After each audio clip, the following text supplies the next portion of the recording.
नमस्कार जय किस जय आदिवासी।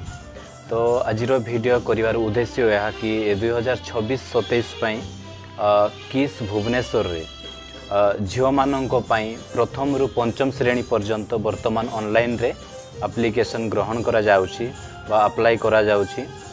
आउ जो भाई माने देखुचंती किंबा जो बापा माँ मन देखुचंती निज झील अच्छे जो माने प्रथम रु पंचम श्रेणी भितर पढ़िबे तो सेमानंको पई ए वीडियोटी बहुत इम्पोर्टेंस। आउ जो माने भी देखुचंती आपण मानकर जे भी रिलेटिव अछंती भाई किंबा भौणी मामू जे भी हो तो सेमानकर झील माने जदि अछंती प्रथम रु पंचम श्रेणी भितर जार पढ़िबार अछि तो आपण मन चाहूचंती कि से किस रे मागणारे पाठ पढ़ंतु बोली तो से मानंकु ए वीडियोटी शेयर करंतु। कोटी लिंकटा पाइबे आपण मानक मु कहि दउची स्क्रीन ऊपर मु बारकोड दे देइची। ए बारकोड को स्कैन करी के आपण माने डायरेक्ट से ऑनलाइन लिंक रे जाई परिबे एवं मु ए वीडियो रो डिस्क्रिप्शन बॉक्स रे मध्ये लिंक दे देइची ताठु मध्ये आपण सीधा जाई कि अप्लाई करि परिबे एवं अप्लाई करिवारे जे कोनोसी प्रॉब्लम हेले किंबा एडमिशन विषय रे जे कोनोसी इंक्वायरी करिवार अछि आपण माने तले दिया जाइथिबा नंबर रे कांटेक्ट करि परिबे।